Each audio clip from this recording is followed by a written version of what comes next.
The way that I did this was I just took the bracket that comes with it and drilled through on the inside, and I'll move over and show you that is the plate.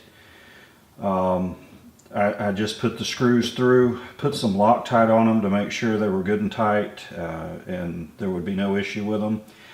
And then I added these rubber strips to give the fuel can something to press against, so you're actually pulling and putting torque on it. And again, this is ridden on my rig, see, 5,000 miles. It's ridden 3,500 miles on here or more. Not sure exactly what the mileage was when I stuck this on here, but these have been a fantastic addition to be able to just pull over and add fuel to the tank when it gets low instead of switching to reserve and go on to where we want to go to refuel, as opposed to being forced to refuel somewhere where we hadn't really planned on it.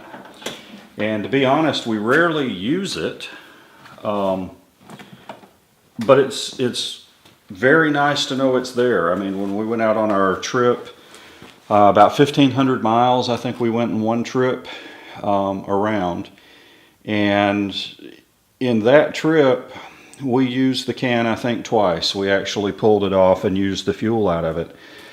But just having the peace of mind of knowing you are not going to run out of fuel somewhere, you're not going to get down and switch to reserve and then spend all of your time worrying about trying to find a gas station, is well worth it.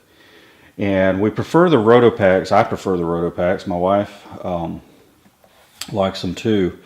I prefer these to the metal jerry cans because they are plastic, and this is, it may not be pretty, but it's a very functional solution. It's very functional to have on here.